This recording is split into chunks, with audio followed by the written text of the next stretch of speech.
Rimmer sat on the open terrace in his half-devastated dinner suit of the night before and gazed down at the metallic blue time machine drunkenly parked skew-whiff in the ornamental gardens of the Palace of Versailles. Breakfasting with him were 5 of his stag-night companions: John F. Kennedy, Vincent van Gogh, Albert Einstein, Louis XVI, and Elvis Presley. "That was a heck of a night," Kennedy sparkled. "One heck of a night." Einstein snorted in agreement and continued absently buttering the underside of his tie. Julius Caesar stumbled through the French windows out onto the terrace with an ice pack perched on his head. "Can anyone tell me," he asked in faltering English, "where in Jupiter's name we got this?" He held aloft a large orange and white striped traffic cone. "I woke up in bed with it this morning." Van Gogh cracked an egg into his tomato juice and downed it with a shudder. "It's not a good night," he grinned, "if you don't get a traffic cone." You want that?" Elvis Presley nodded at Rimmer's deviled kidneys and, without waiting for a reply, scraped them onto his already full plate. A colourless smile trickled across Rimmer's upper lip. "Avez-vous some, Alka-Seltzer?" "One heck of a night," Kennedy repeated. And he was right. As bachelor night parties went, it had been a bit of a cracker. A flash frame slammed into Rimmer's brain, a scene from the night before. He was standing on a table in a 1922 Chicago speakeasy, dancing the black bottom with Frank the Enforcer Nitty's girlfriend, and complaining for the umpteenth time that his mineral water tasted as if someone had poured 3 double vodkas into it. Then, he couldn't remember the order, but they had definitely dropped in on one of Caligula's orgies. Rimmer must have been fairly drunk by then, because he remembered spending at least 20 minutes trying to chat up a horse. At some point, they'd been in ancient Egypt, and Rimmer had lost a tooth trying to give the Sphinx a giant love bite. Then someone, Rimmer thought it was Elvis, had suggested a curry. And Rimmer, who hated curries, had been dragged, complaining through time, back to India in the days of the Raj, where everyone had ordered a mutton vindaloo, except for Rimmer, who had a cheese omelette served with ludicrously thick chips. The cry had gone up for more liquor, and Rimmer suggested— What did he suggest? There was a block, so it must have been something fairly bad.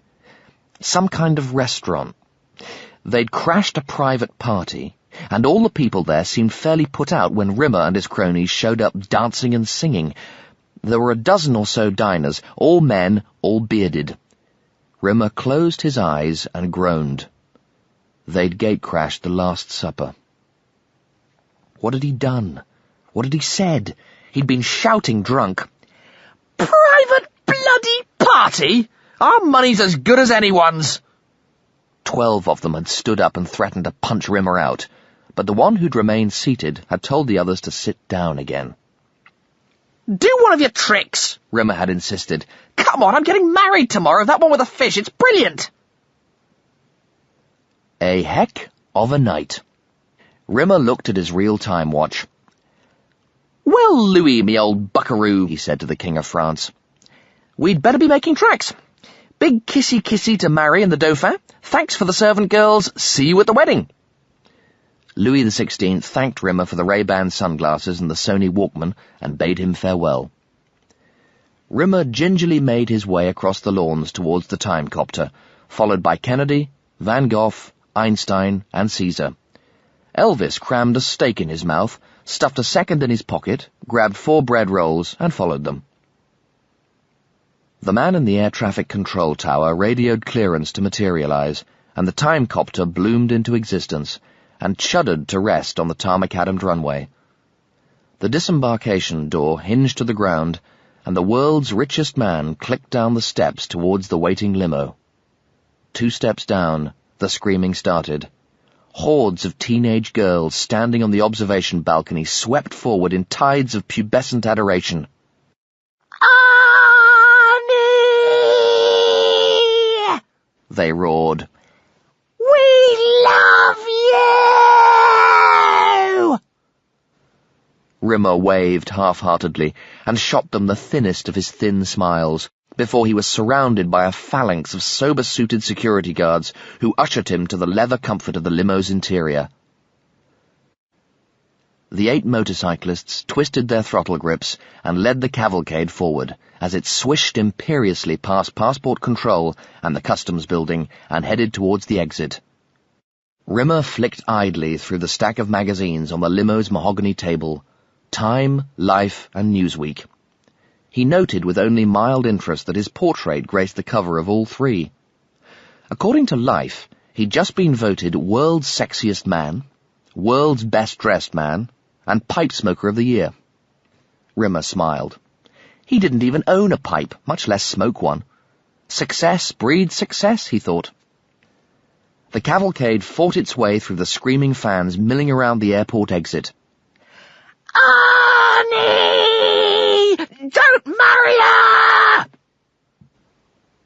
Flattened, adoring faces squashed up against the grey smoke glass, all of them dizzy with desire for Arnold J. Rimmer. Rimmer was perfectly well aware that he was in the wrong plane of the wrong dimension of reality, and quite honestly, he didn't give 2 hoots. The limousine gently disentangled itself from the sobbing frenzy of teenage girls and silently accelerated down the freeway, followed by a shower of moist female underwear. 3 million years out in deep space, a dilapidated mining ship drifts pointlessly round in a huge, aimless circle. On board, its 4 crew members sit in a horseshoe, trapped in the ultimate computer game, a game that plugs directly into the brain and enables them to experience a world created by their own fantasies. The game is called Better Than Life, and very few ever escape its thrall. Very few can give up their own personally sculpted paradise. Sparkling lights looped from tree to tree along the main street, above an assortment of parked cars hummocked in white. A small brass band umpired discordant but cheery carols in the town square, as last-minute shoppers slushed through the snow, exchanging seasonal greetings and stopping occasionally to join in a favourite carol. In the fictional town of Bedford Falls, it was Christmas Eve. But then again, in the fictional town of Bedford Falls, it was always Christmas Eve. Lister crossed the main street, his 2 sons perched on either shoulder, and headed for the toy shop. As they passed the jailhouse, Bert the cop was removing a wanted poster from the front window. The poster was yellow and gnarled, and offered a $5 reward for information leading to the arrest of Jesse James and his gang. "About time I took this thing down," Bert said sheepishly.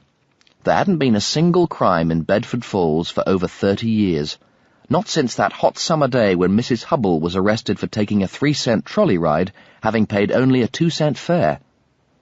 Lister slid the twins from his shoulders and grasped their tiny hands as the 2 4-year-olds gazed mouths ajar at the large blue sailing boat on sale for $2.25 in the toy shop window. Suddenly, the door jangled open, and old Mr. Mulligan appeared in the doorway, straightening out the yacht's sails. "Now then, me lads," he brogued. "Would I be correct in thinking you'll be after doing business with me in respect of a certain sailing vessel? Only, you've been standing out there with your faces pressed up against me window so often these past few months, you're beginning to wear away the pavement outside me shop." "Yes, sir, we are, sir," said Bexley. "We've been saving up all year. Show 'em the money, Jim." Jim took out his spider box and carefully unwrapped the 2 wrinkled dollar bills and poured out the mound of coppers. "Here it is, sir. $2.25. As old Mr. Mulligan held out the boat, Henry, the town down-and-out, shuffled sadly by, his flimsy coat tugged tight around his frail shoulders. He took a futile swig from a bottle concealed in a brown paper bag and threw it in a waste bin. "Merry Christmas, gentlemen," he slurred. Jim gazed up at his stubble-swathed face. "Where are you spending Christmas, Mr. Henry?" "Well, that's a very good question." Henry dragged a tattered sleeve across his nose. Being as how the jailhouse is closed for the Yuletide period, and the Bel Air Hotel Presidential Suite is fully booked, it looks like the park bench Hilton for old Henry. What are you going to eat? asked Bexley. Don't worry about me, boy. I always share a fine Christmas dinner with the ducks up on Potter's Pond. The twins turned and faced each other.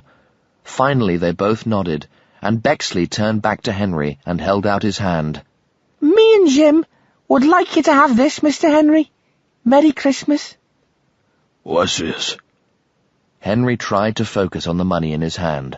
You can get a room at old Ma Bailey's boarding house, said Jim, and have a proper Christmas like the rest of us. Henry's bloodshot eyes filled with tears, and his voice cracked.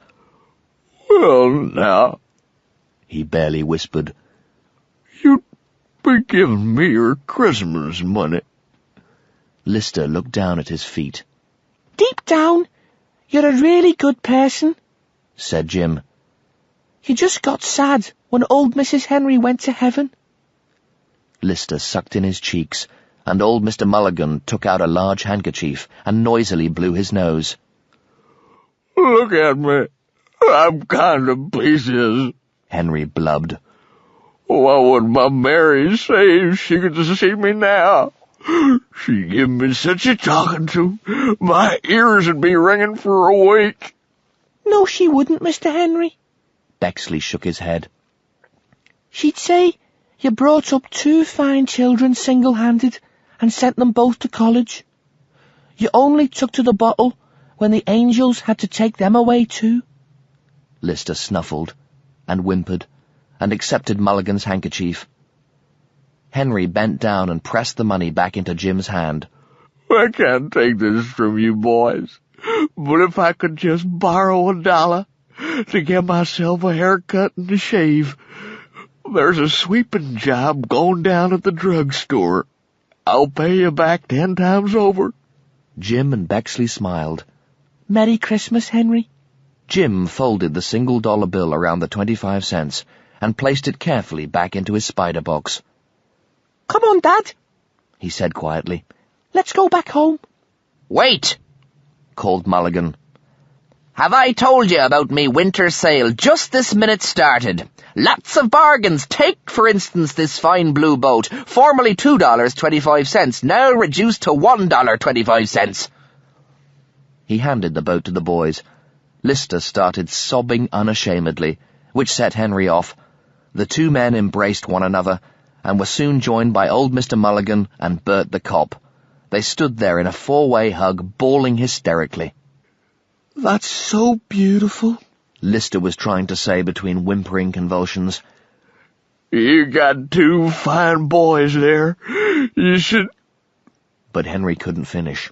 He buried his head in Lister's shoulder and was off again. They were prepared to give up the boat to help out Henry, Mulligan blubbered. That's the real spirit of Christmas. said Bert, and they all dissolved in a fresh paroxysm of wailing. This was the kind of thing that happened all the time in the fictional town of Bedford Falls. It was that kind of place. The 12-wheeled juggernaut hammered down the narrow country lane, decapitating hedgerows and smashing through branches as it lurched on and off the road, its huge, wide wheels carved deep, ugly ruts in the fresh-laid snow. Its air horn sounded as it dragged round a tight bend and straightened out too soon, ripping through a picket fence and flattening a metal road sign. The sign clattered across the road and toppled into a ditch as the juggernaut thundered out of control, down towards the twinkling lights of the town below. Smashed and scarred by tire tracks, the road sign lay on its back in a ditch. "Welcome to Bedford Falls," it said. "Population 3,241. Very soon, the information on the sign would be hopelessly inaccurate. The 5-piece brass band staggered its way through God Rest Ye Merry Gentlemen, all, that is, except for old Billy Bailey, the tuba player, who was still staggering through Hark the Herald Angels Sing from 3 carols earlier. Almost the entire population of Bedford Falls stood around the giant Christmas tree in the town square, their sweet, discordant voices drifting up into the evening sky. Lister, with Bexley and Jim on his shoulders again, was sandwiched between Mr. Mulligan and Henry. Henry, with his freshly shaven face and his bristling new haircut, sang louder than anyone. The carol finished, and everyone applauded. Minutes later the tuba finished too, and everyone applauded once more. The five-piece band struck up again. 4 of them started Silent Night, and after a gulp from his hip flask, Billy Bailey tore into God Rest Ye Merry Gentlemen. He was definitely catching up. Across the street, the door of 220 Sycamore opened, and Christine Kachansky ran over to join them, clutching a bag of hot-roasted chestnuts. She linked her arm in Lister's and planted a warm kiss on his chilled cheek. Hey, listen. Lister smiled. Old Henry's got nowhere to stay. He didn't even need to finish the sentence.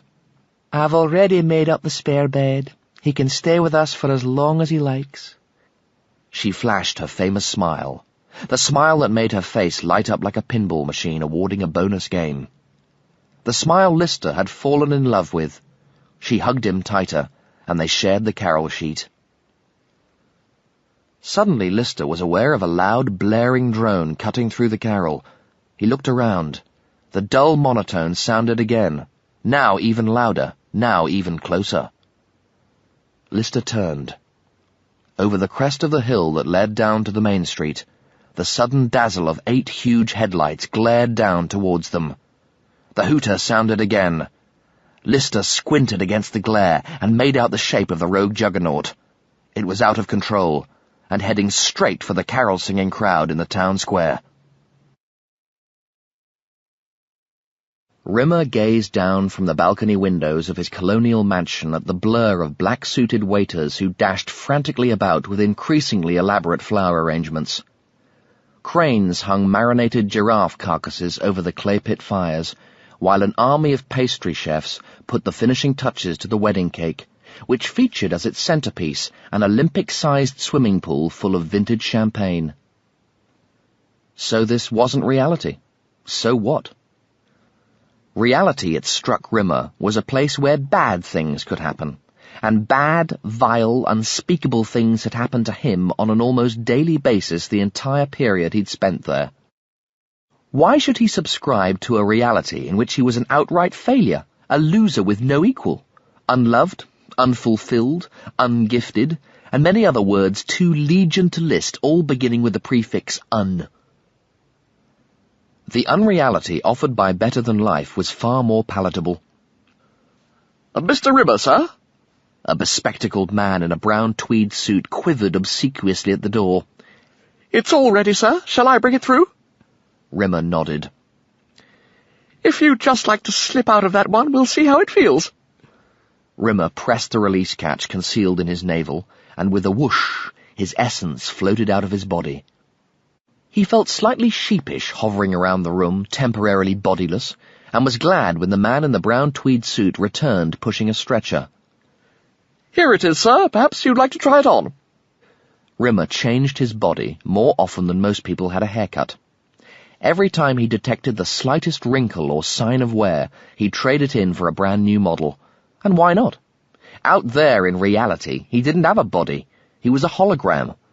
Here, in Better Than Life, it was therefore only natural that his psyche had fantasized the science that made body-swapping possible.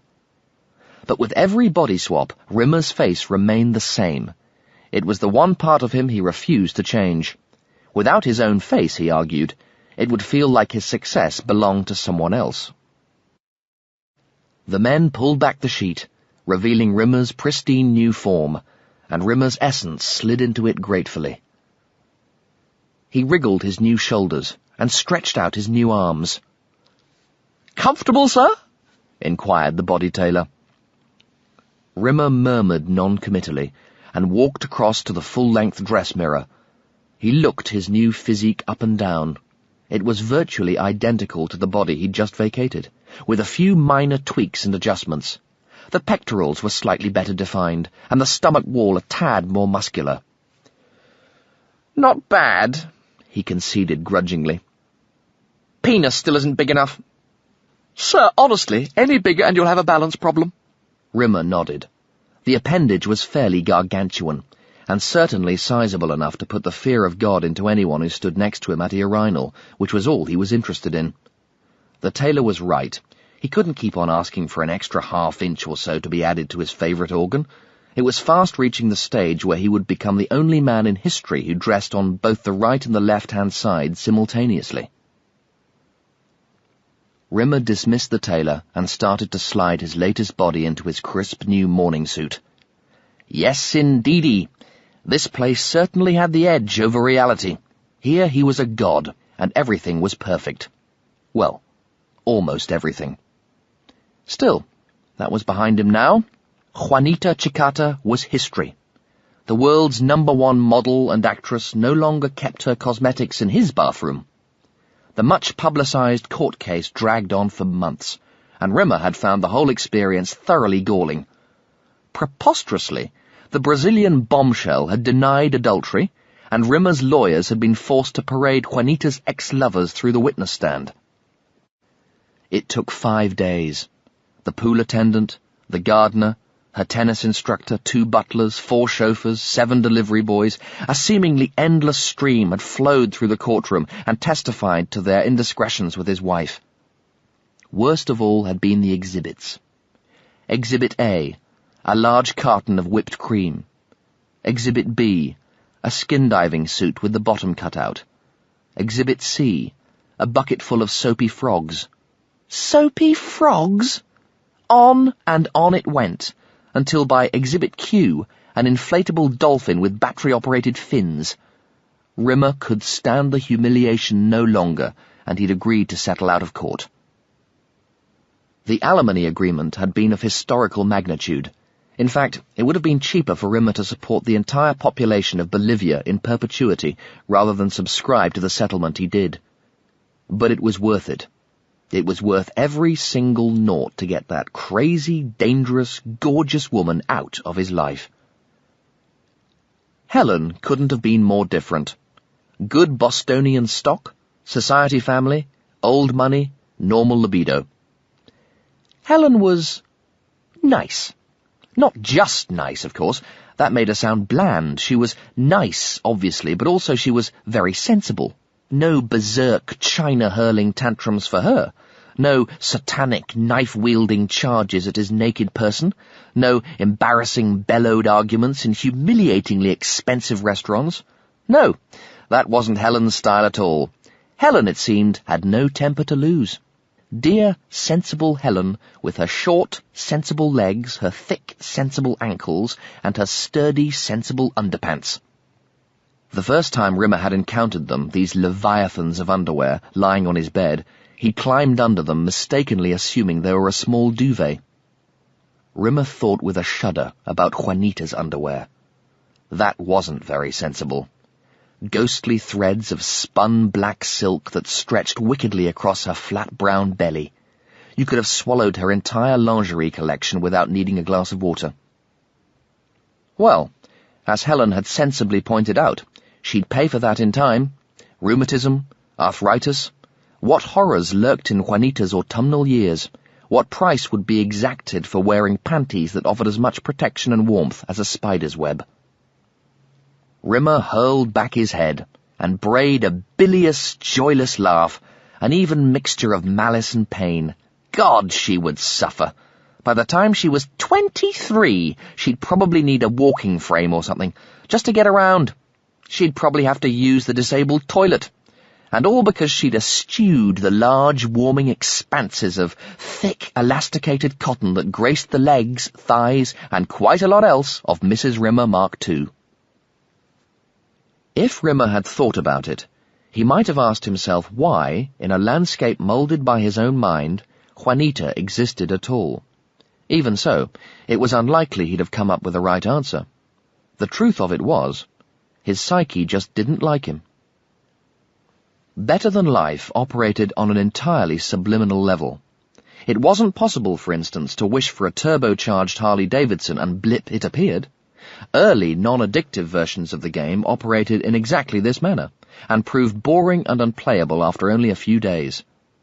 The secret to BTL's addictive quality was that it gave the players things they didn't even know they desired by tapping their subconscious minds. It pandered to the players' deepest, most secret longings, which was all very well so long as you weren't a total psychological screw-up. Unfortunately, Rimmer was. Subconsciously, Rimmer felt he was worthless. He didn't deserve success, and he certainly didn't deserve happiness. What he deserved was punishment. Punishment and misery. And Better Than Life, which catered to his innermost desires, wasn't about to disappoint him. The carved ivory phone purred into life on the Louis XV writing bureau. Rimmer waited his customary 20 rings before he strode over to the desk and picked up the receiver. It wasn't much of a conversation from Rimmer's point of view. All he said was, "What?" 5 times.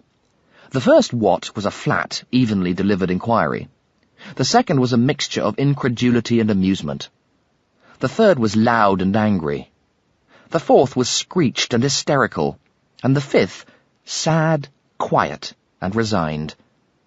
He replaced the receiver gently in its cradle, then rolled his body into a ball, and began moaning quietly on the bed.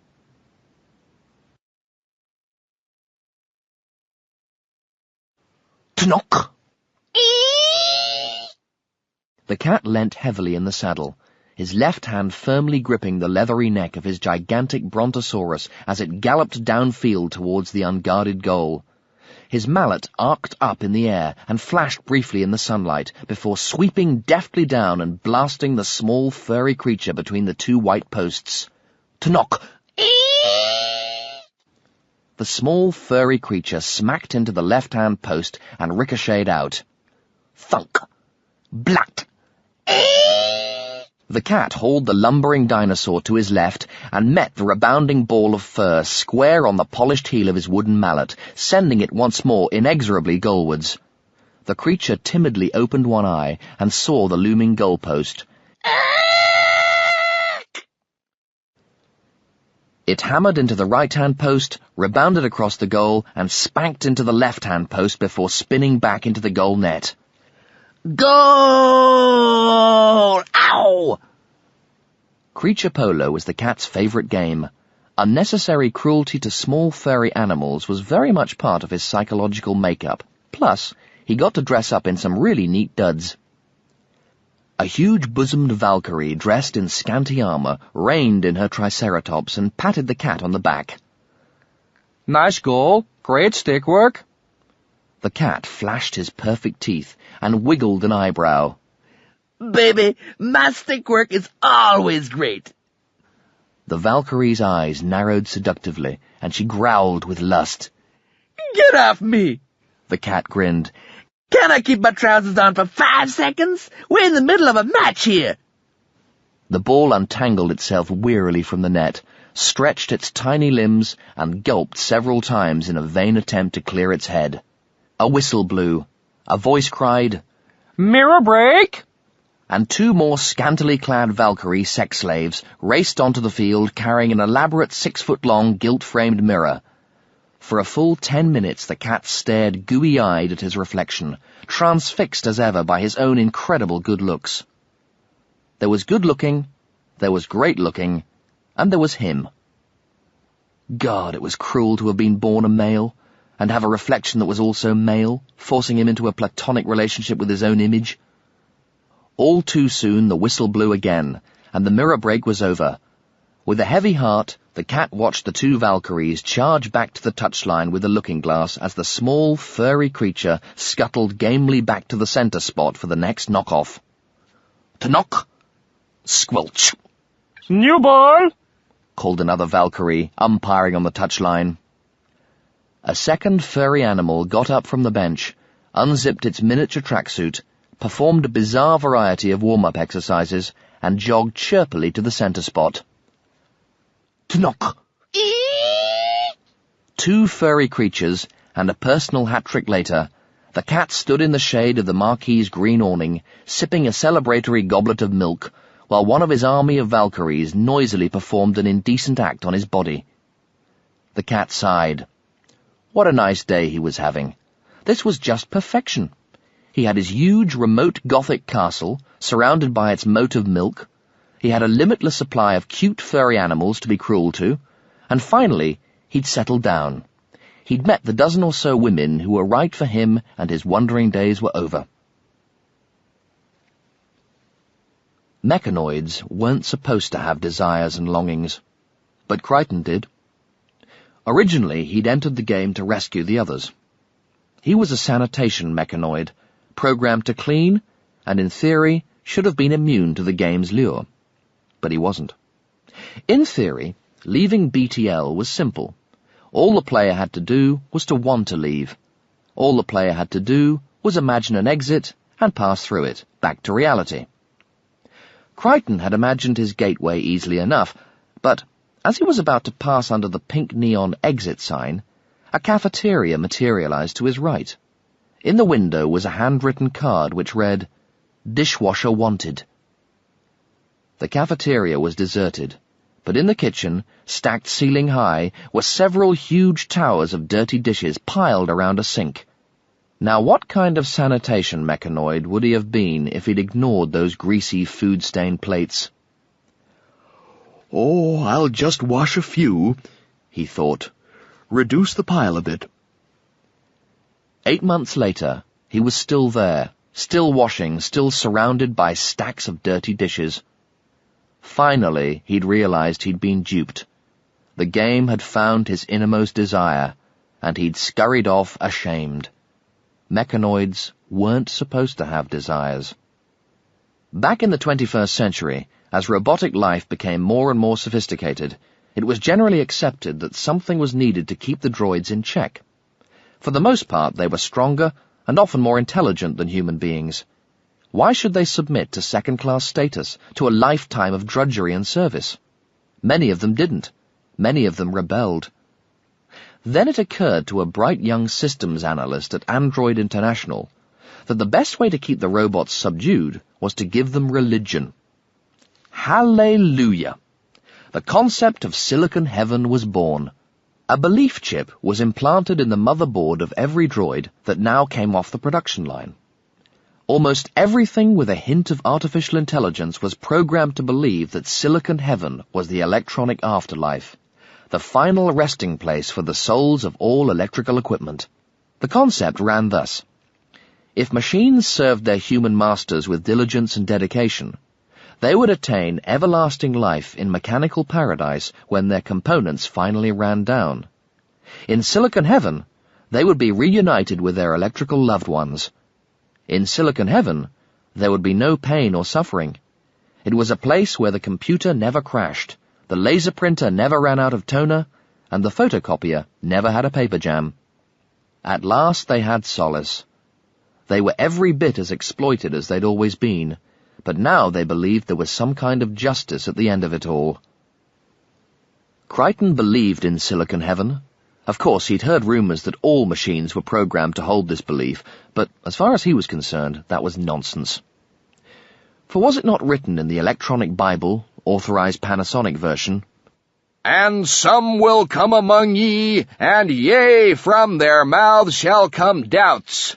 But turn ye from them, heed them not, for it is harder for a droid who disbelieveth to pass through the gates of Silicon Heaven than it is for a din-to-din coaxial cable to connect up to a standard European SCART socket."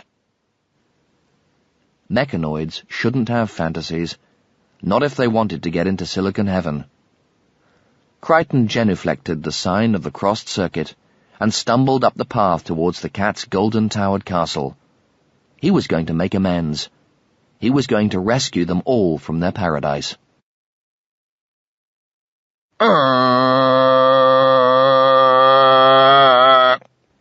The air horn thundered into the night air as the 12-wheeled juggernaut slewed sideways across the ice into Bedford Falls' main street. The reveling carolers stood like a waxwork tableau as the giant tanker jackknifed into an uncontrollable skid and started to plough relentlessly through the line of shops. It slammed through Mulligan's window, showering the street with teddy bears, dolls, and lethal shards of glass. It demolished Old Man Gower's drugstore, which ignited in a blue plume of chemical flame. It smashed through Pop Buckley's pet shop, sending rabbits, puppies, and canaries bolting, twittering, and flapping out into the night. Next, it took out the entire ground floor of Ma Bailey's boarding house before caroming through Ernie's gas station, uprooting the single pump and sending raw gasoline pulsing over the forecourt. A spark from the Juggernaut's fender caught the spreading pool, and a pretty orange mushroom thumped up into the night sky. A wall of flame dashed across the wooden rooftops, feeding hungrily on the rotten dry timbers. Within moments, the remaining shop facades teetered forward and crashed into the street's melting sludge. And still on it went, this juggernaut from hell, demolishing everything in its path. Round and round it span, like a clumsy bull on a skating rink, locked in a 360-degree skid. Lister watched helplessly as the juggernaut's tail sliced through the giant Christmas tree, sending it tottering through the first floor of the empty orphanage. The impact flicked the truck's cab onto its side, and it twisted free of the trailer before slithering across the main street and finally coming to rest in the sitting room of 220 Sycamore Avenue. There was an ominous creak, and both side walls collapsed from the bottom up, showering the cab with plaster and brickwork. Lister stood in the crowd, clutching Kochanski and the twins, and watched as the cab door opened. A leg in a laddered fishnet stocking hooked itself over the side of the upended cab, followed by some peroxide blonde hair. Lister was too far away to read the tattoo on the woman's inner thigh, but it read, "Heaven this way," and was accompanied by an arrow pointing groinwards. The woman jumped to the ground and staggered in her 8-inch stiletto heels over the rubble towards the dumbstruck crowd. "Is everyone okay?" she said. "My heel got stuck under the air brake." She tugged pointlessly at her ludicrously short black rubber skirt and tried to rearrange her bosom so that at least 30% of her mighty breasts remained inside her tight red bolero. "Bloody things," she muttered. "Is this Bedford Falls?" Bert the cop stepped forward. "It was, lady." He held out his hand. "You got any ID, ma'am?" "ID?" She started rummaging through her shoulder bag. "I dunno, hang on." She tipped the bag upside down, scattering the floor with a selection of marital aids, French letters, and half-eaten sandwiches. "Oh, shitty death," she blushed. Bert walked towards her and caught a full blast of her perfume in his face. When he'd recovered sufficiently to speak, he said, "I think you better come with me," and placed his hand on her arm. The woman sighed. "Look, I don't suppose this counts, but, I know for a fact that I have my name tattooed on my backside. If I show you that, will you forget this ID business?" "This way, miss." Bert steered her towards his car. "Can't this wait? There's someone I've got to talk to. It's really important." "And who might that be?" "A guy called Lister. Dave Lister." The entire population of Bedford Falls turned and looked at Lister. "That's me," he said unnecessarily. Kochanski smiled at him coldly. "Look, I've never seen this woman before in me life." Lister pushed through the throng and headed towards the blonde, who was now sitting on the road rubbing the ball of her right foot and complaining that being a prostitute was murder on the feet. She looked up and saw Lister. Recognition flashed across her features. "Hi," she smiled. "Do I know you?" Lister asked. The woman laughed. "You might say that." Lister turned to protest his innocence to Kochanski. She wasn't there. She was halfway across the street, scarlet-faced with the twins in tow. "Chrissy! Wait!" She bundled the twins into the back of the car, thumped herself into the driving seat, slammed the door, and started up the engine. Lister ran back through the crowd. "Chrissy!" The old car spluttered up the hill, leaving Lister in a spittle cloud of dead exhaust fumes. "Chrissy?" he said quietly. But she was gone.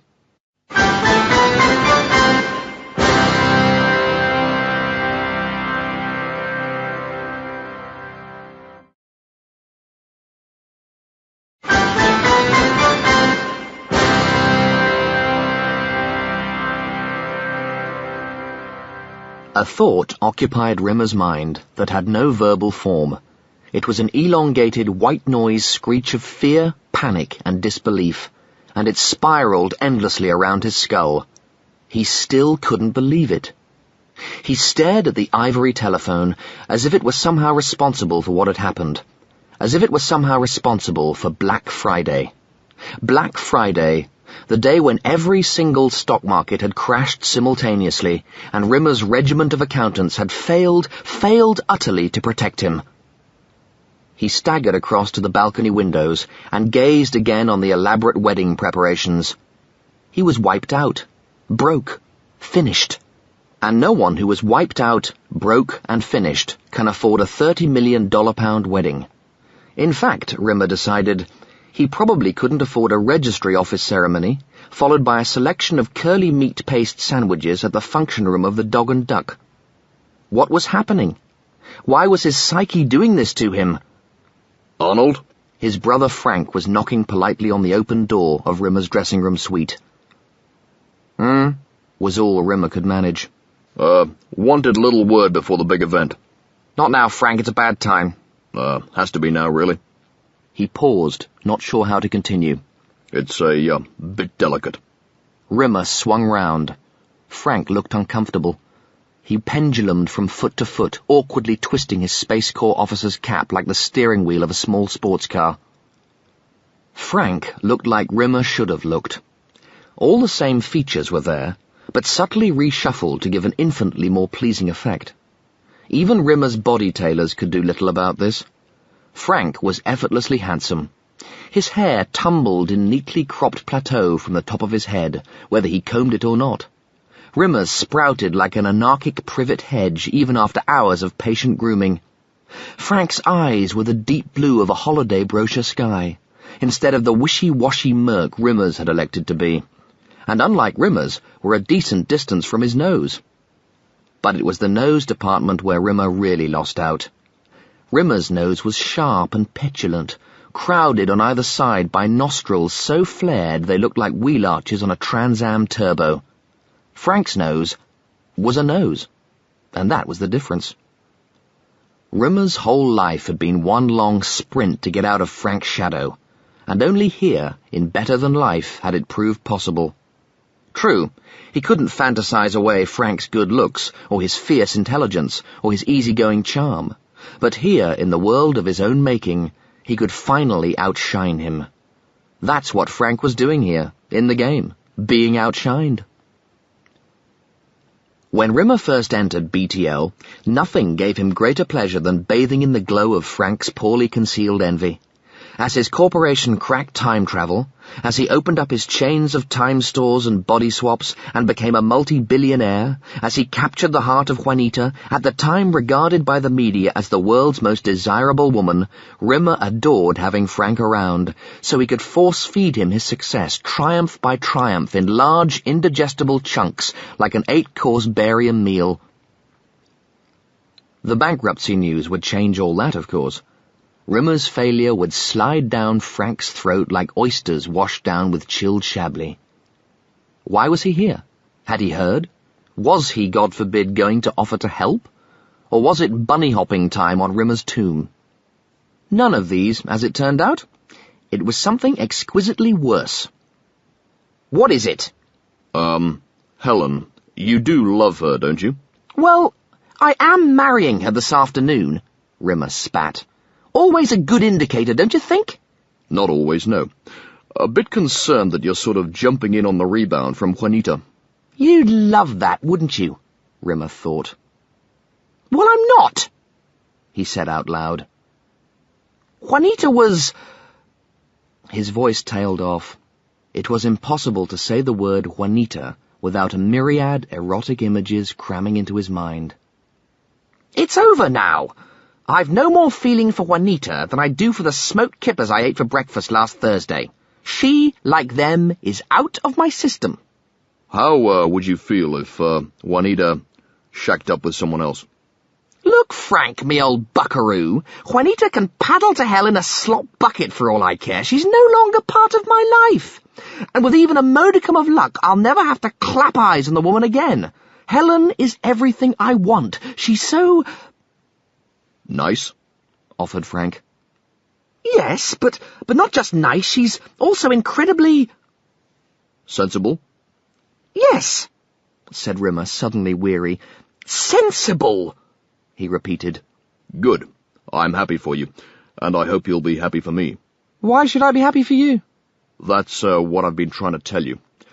Juanita and I were sort of... Frank twirled his hat again. Well, he twirled it back the other way. We're sort of an item. Early days, but... There was a long silence. Ice ages came and went. Planets formed and died. Rimmer stared for no particular reason at the point of his black dress shoe. Someone coughed using Rimmer's throat. Then someone laughed using his vocal cords. Then Rimmer heard his own voice. "Oh, Frank, that's wonderful! I couldn't be more pleased." Really? You mean it? "No, you fat fart," Rimmer's mind screamed. "Of course I don't smegging mean it."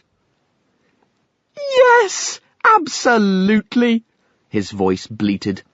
"It's marvellous news. Is she here? Is she coming today?" Well, no. She's at a hotel down the road. We couldn't bear to be apart. A jet of laughter snorted out of his perfect nostrils. But heavens, no, she wouldn't dream of intruding on your wedding. They couldn't bear to be apart? For one afternoon? Rimmer looked at Frank. He had that pinkish glow of the newly in love. It made Rimmer want to kill him. It made Rimmer want to rip off his head and spit down his throat. "Look, she's your..." Rimmer wasn't going to say lover. Girlfriend? No way. It seemed adolescent and ridiculous. "She's your..." Fiancé.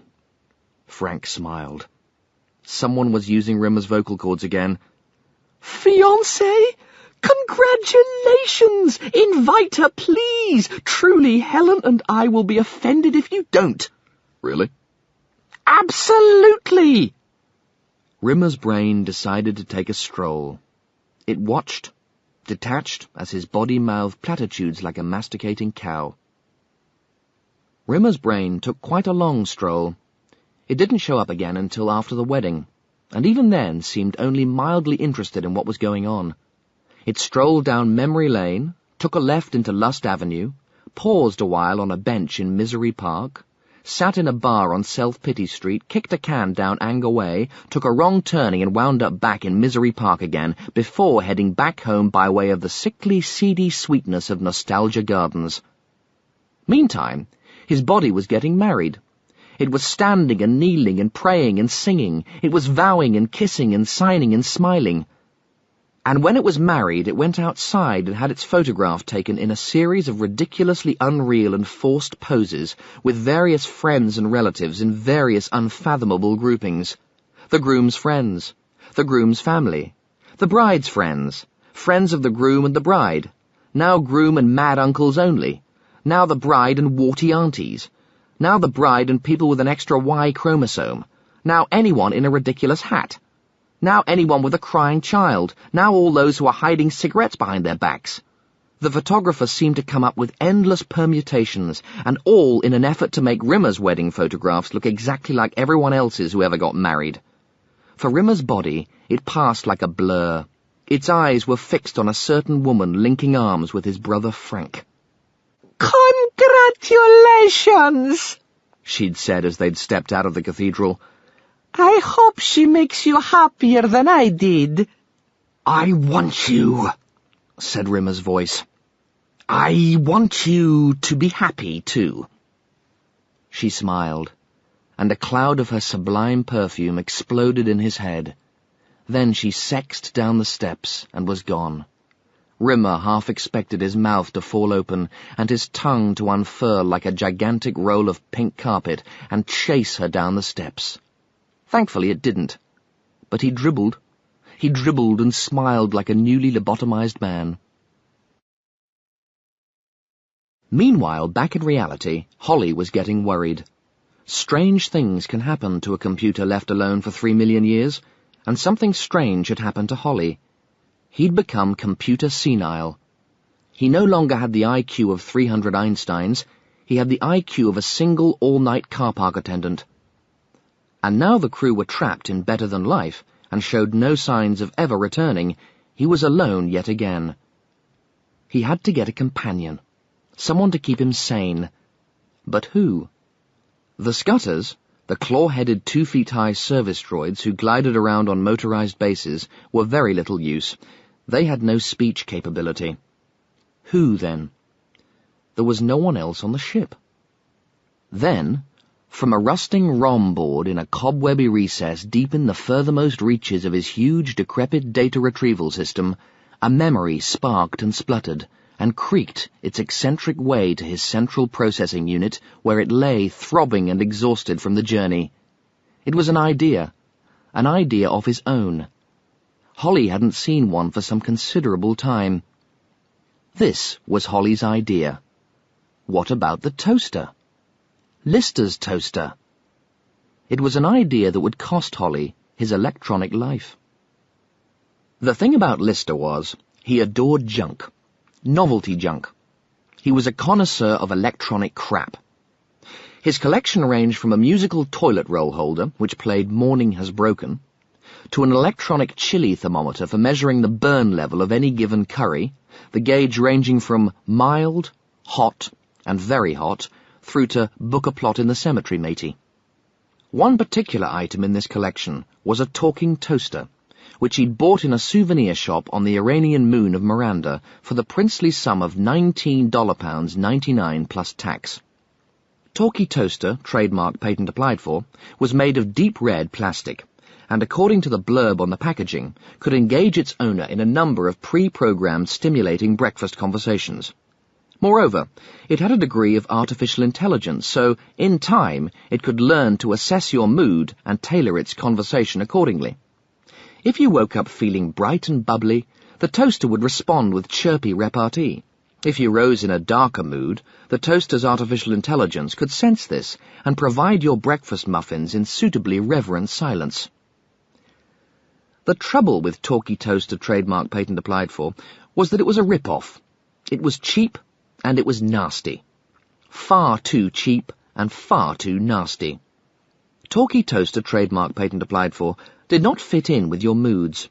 It didn't assess the way you were feeling and respond sympathetically. It was abrasive. It got on your nerves. It drove you up the wall. And this was the reason why Talkie Toaster, trademark patent applied for, was obsessed with serving toast. Obsessed. And if you didn't require toast on a very regular basis, boy, were you in trouble. At first, it would inquire politely and discreetly if Sir or Madam desired toast this fine morning. Refusals would bring dogged cajoling. More refusals would be met by a long and rather wearying speech listing the virtues of hot grilled bread as a salubrious breakfast snack. Still further refusals would bring bitter recriminations and sobbing fits. And yet more refusals would bring about tirades of hysterical abuse in language that would make a pimp blush. In the early days, Lister had found it amusing, especially since it seemed to annoy Rimmer inordinately. But then, after one night's sleep which had been interrupted 22 times by offers of toasty delights, Lister had snapped. He'd wrenched the plug from the socket, ripped the mains lead from the toaster's housing, and hurled the machine to the bottom of his locker. Talkie Toaster, trademark patent applied for, wasn't Lister's idea of a breakfast companion. It seemed to Holly that he was in a position to give the toaster a second chance. Providing the toaster could lose its toasting obsession, there was no reason why they shouldn't get on.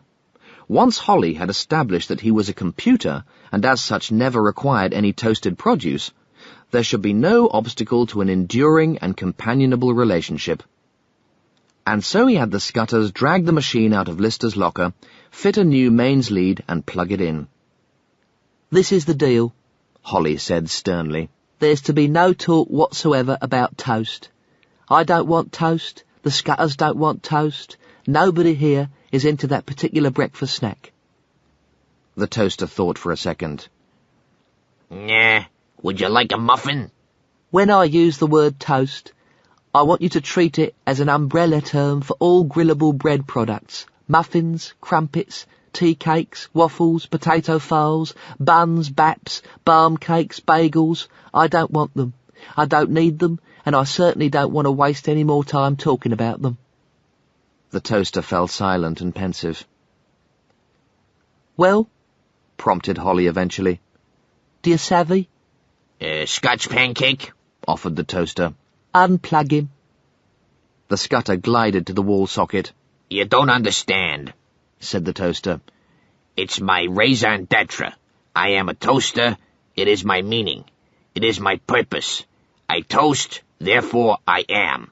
Well, you're going to have to change, because otherwise it's back in the locker. Have we got a deal? The toaster sighed and spun its browning knob while it mulled over the proposition. Let me get this straight.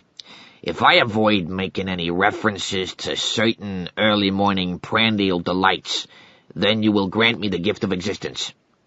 Absolutely, said Holly, rather concerned that he didn't know what the word prandial meant. If that's the only taboo, the toaster said, then it's a deal. But you must agree to the proviso that you won't unplug me for any other reason. Holly's screen image nodded in acquiescence. I don't want you taking offense at something completely innocuous I might drop into conversation and have me disconnected in a fit of pique.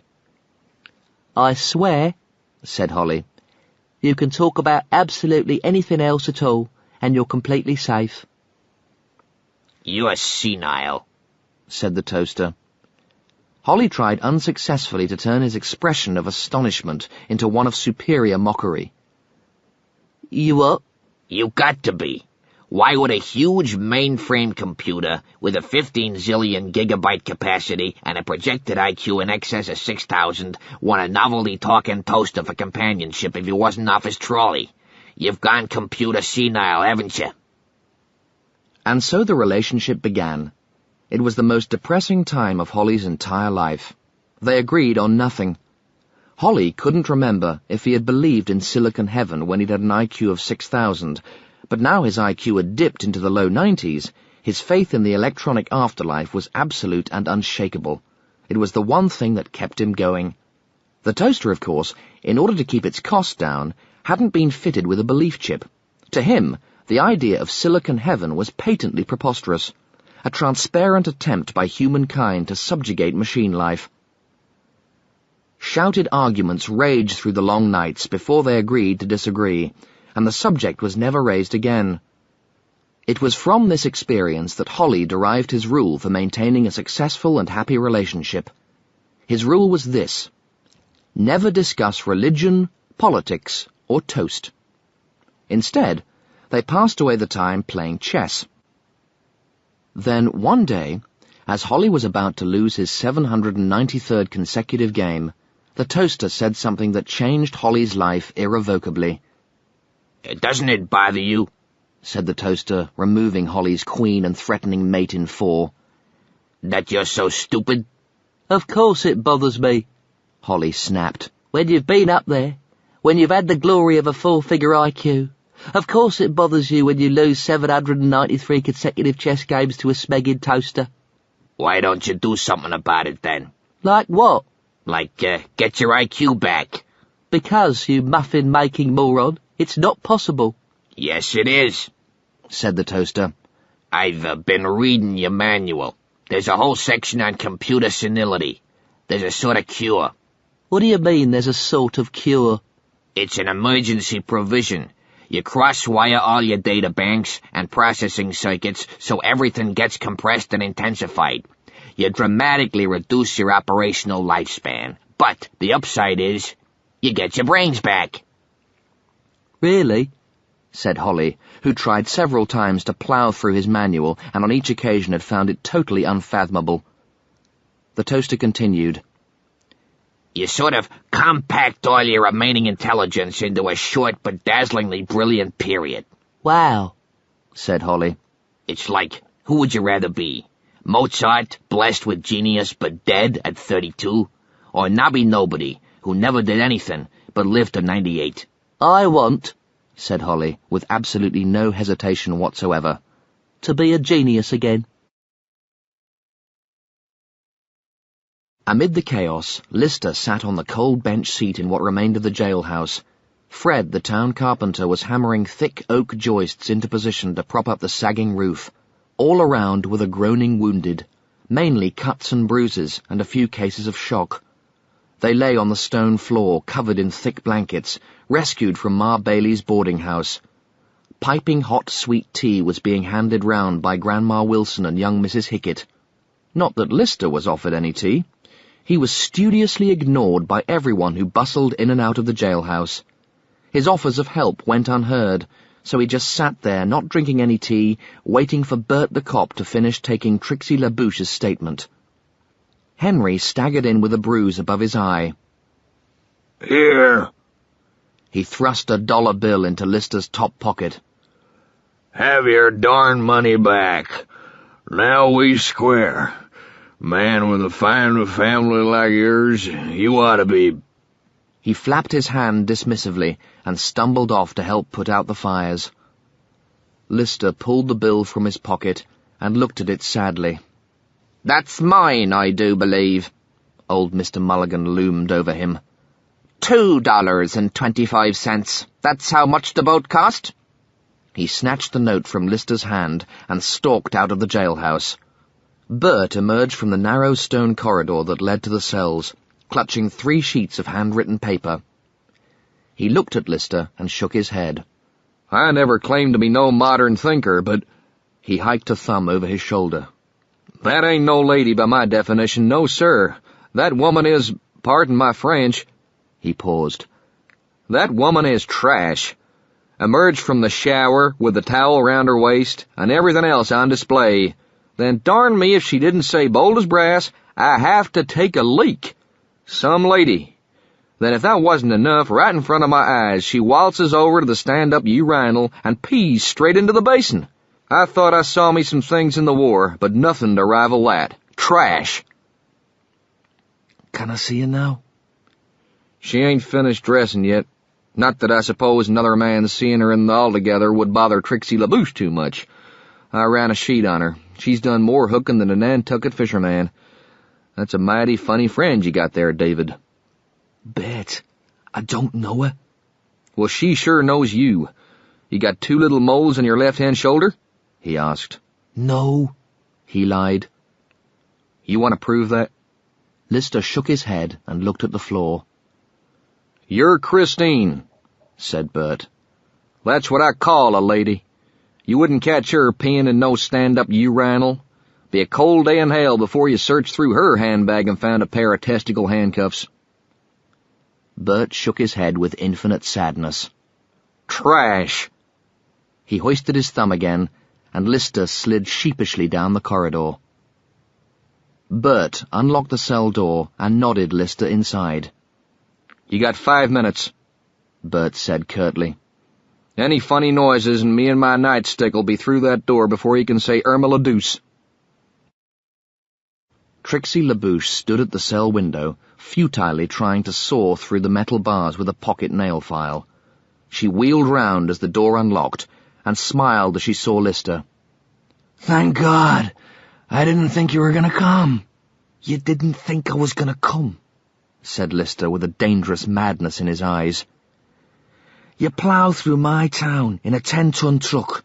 You destroy me home and cause me wife to run out on me. And you make everyone in the town think I'm some kind of cheap lowlife, and you didn't think I was going to come. Take a seat. She smiled sweetly. This may take a while. Lister sat on the chair, and Trixie LaBouche started to tell him everything. When she'd finished, Lister got up and strolled over to the cell's chemical toilet, wrenched it from the wall, and poured it over her head. Well, said Trixie, her face stained blue from the Destrol fluid, you've taken it a hell of a lot better than I expected. The evening came, the celebrations began. The last of Rimmer's money spent itself in a big, expensive hurry. The 80-piece jazz band ripped into an up-tempo version of Hoagie Carmichael's Abba Dabba Dabba, while most of the 5,000 celebrity guests hurled one another about the freshly laid marble dance floor in the torchlight of the Oriental Gardens. Gunshots of female laughter burst intermittently into the warm evening breeze and mingled with the chudder-chudder of male ribaldry. Tuxedoed buffoons dived into the champagne-filled swimming pool, did 4 lengths and emerged paralytic. Elvis was having a gatto-eating competition with Buddha, as Kennedy emerged from some bushes, tucking in his shirt, followed by a blushing and dishevelled Elizabeth I. Everywhere you looked, people were having fun, unless you were looking at Rimmer. Depression sat on his shoulders like a huge stone gargoyle, as he slumped about his wedding reception, praying his fixed grin wouldn't fall off his face and shatter on the floor. Everything seemed meaningless and joyless and anemic. He belched, and the dodo pâté he'd eaten an hour earlier backfired into the night air. Dodo pâté. It tasted like chicken, only it was 2,000 times more expensive. That's what happens when your chef gets hold of the keys to your time machine. It suddenly struck Rimmer the number of people he'd hired specifically to help him spend his money. In retrospect, their unspoken brief had been, "Make me bankrupt as swiftly as possible." He was surrounded by them. Everywhere he looked, people were quaffing Rimmer's money till it gurgled down their chins, smoking away his precious fortune in thick brown Havana plumes, consuming yet another plateful of cash a la Rimmer with pureed money in a rich lucre sauce. Great armies of them, racing around trying to find new and more ingenious ways of dispensing with his fortune. And they'd succeeded. He was broke. Tomorrow he'd have nothing. And tomorrow they'd all be gone. Behind him he heard Juanita's stilettoed rat-a-tat. It seemed audible only to him, like a dog whistle to a slobberingly faithful St. Bernard. He helicoptered round, and saw her disappearing down a set of stone steps which led to a deserted willow pool. Before he knew it, he was bounding down the steps behind her. Everything Juanita did, let's get this straight, Rimmer found excruciatingly erotic. Everything. Right now, bathed in the light of the pool's reflection, she was blowing her nose rather loudly into a white serviette, and Rimmer's snarling libido had to be yanked back on its choke chain. How was it possible to blow your nose so provocatively? How was it possible to charge this simple act with mystery, allure, and sexual promise? She heard him and looked round. "Hi. If you want some time on your own, I'll go." She shook her head and gave him 60% of her best smile. "Where's Frank?" She shrugged. "With his business buddies, I guess. Talk, talk, talk is all they do." She laughed loudly. Small talk was not Rimmer's strongest suit. He rooted around in his empty brain for a topic of conversation. The weather? Did she enjoy the food? Are those new shoes? That's a big willow tree, isn't it? Have I told you I'm thinking of growing a beard? Finally, he hit on the ideal line. A line that, on the surface, was perfectly respectable, yet carried a subtext rich in innuendo, hinting of mutual intimacies, the shared knowledge of each other's bodies, times past and beloved. "How's your Veruca these days?" Puzzled, her thin eyebrows wiggled and waved like TV interference. "He's fine," she said finally. "Great. That's terrific. Absolutely terrific, really." More silence. "Helen's very nice. She's very pretty. She'll be good for you. You must be very happy, yes?" Here was an opening. She'd asked him whether he was happy. A look here could speak volumes. A casual shrug could articulate the whole state of his relationship with Helen. A raised eyebrow could speak at novel length about his misery and despair. The tiniest, subtlest gesture could tell Juanita everything. How he wanted her back, how he could never be truly happy without her. He hurled himself to his knees and clawed at her $2,000 shoes. "I want you," he sobbed. "I want you right here and now, urgently and completely. I want to worship your body. I want to lick it all over, every hummock and crevice. I want to put you in a blender and drink you. I don't care that you're insane. I still love you." She sank to her knees and cradled his head. I'm not insane. Not anymore, can't you tell? Don't you notice anything different? I've had personality surgery. "What?" It's all the rage now. Plastic surgery is out. Personality surgery is in.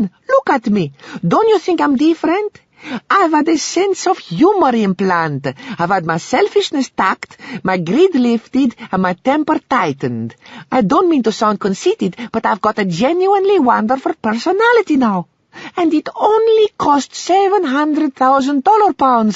Not that money's everything, she said, and laughed uproariously, showing off her freshly implanted sense of humour like it was a new dress. "And what about Frank?"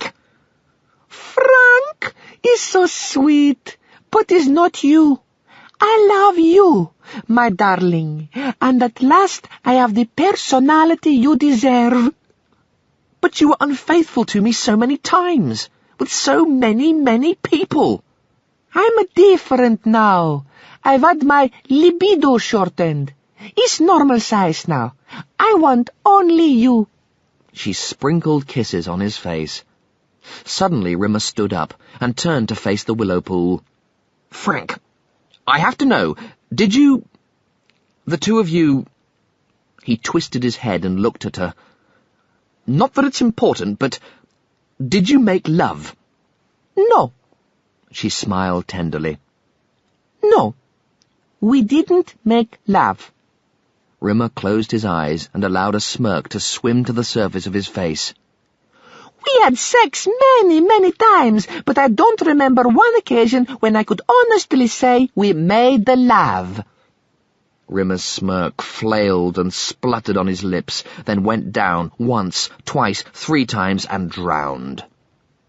Sure, I let him grant his passion away on me. Sure, I let him heave and sweat and moan and grind and twist my little body into the positions that pleased him. But all the time, I was thinking of you. Every time he took me on the balcony, halfway up the stairs, across the kitchen table, the backseat of his car, I dreamed it was you, my angel. I dreamed it was your hands firmly gripping my rump. You, my darling, bringing me to the edge of ecstasy. Oh, your baby lotion, your vibrating love eggs. I dreamed it was you. "A simple yes would have sufficed," said Rimmer curtly. Juanita threw back her head and roared. It's a joke, she guffawed. From my new sense of humor. You get it? It's a joke. "What's a joke?" I never let Frank touch me. I only want you, my purple, jealous darling. Rimmer was indeed purple. "It's a joke," he mumbled flatly. Come on. She held Rimmer's hand, and he staggered behind her up the stone steps. God, I don't know how I survived before without a sense of humor. I have so many laughs now. "Where are we going?" Anywhere. Just away. Away from this place. Away from these mad peoples. Yes, thought Rimmer. Away. Just the 2 of us. We can start again. Suddenly everything seemed to fall into place. It was obvious now. The game had destroyed him in order to provide him with the unmatchable high of rebuilding his empire alongside Juanita, the woman he'd stolen back from his brother. "Come on!" He tugged her hand. "Let's get out of here." Trees and hedgerows flitted past the tinted bulletproof glass of the chauffeur-driven limousine, while Rimmer and Juanita, safely concealed by the driver's courtesy screen, fumbled with each other's buttons and zippers on the back seat. Rimmer's favourite piece of love-making music, Haydn's Surprise Symphony, piped through all 8 speakers. The music was suddenly interrupted by the voice of the chauffeur. "Sorry to disturb you, sir. There appears to be a vehicle in pursuit." It's Helen! Lose it, said Rimmer quietly. The car immediately lurched 90 degrees to the left, and centrifugal force drove Juanita's stilettoed foot deep into Rimmer's naked shoulder. Rimmer's scream hit such a pitch it was silent. The limo, accelerating all the time, dipped deeply down a steep embankment, and Rimmer catapulted across the back seat and smashed his head into the drinks cabinet. The door sprang open, and bottles tumbled and crashed over Rimmer's twitching body, smashing one by one over his head. His face, stained from green chartreuse, cherry brandy, and a litre of Advocaat, looked like the Bolivian national flag. Juanita, naked save for a wisp of silk, was giggling manically on the back seat. Her new sense of humour was having a field day. Rimmer groaned and scrunched among the broken glass, trying vainly to get up. The chauffeur's voice again. We appear to have burst a tyre, sir. Pull over, said Rimmer, and with a sickening glop pulled Juanita's heel out of his shoulder. There was a knock on the window. Okay, called Rimmer, tidying himself. Give me a moment. The door was wrenched instantly from its hinges. A man the size and disposition of 5th century Mongolia craned into the car and yanked the half-naked Rimmer onto the roadside. Helen sent you, right?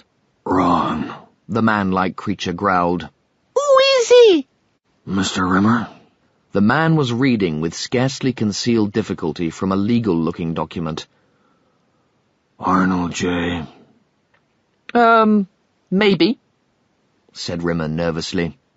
I am a legally appointed representative of Solid Graham International.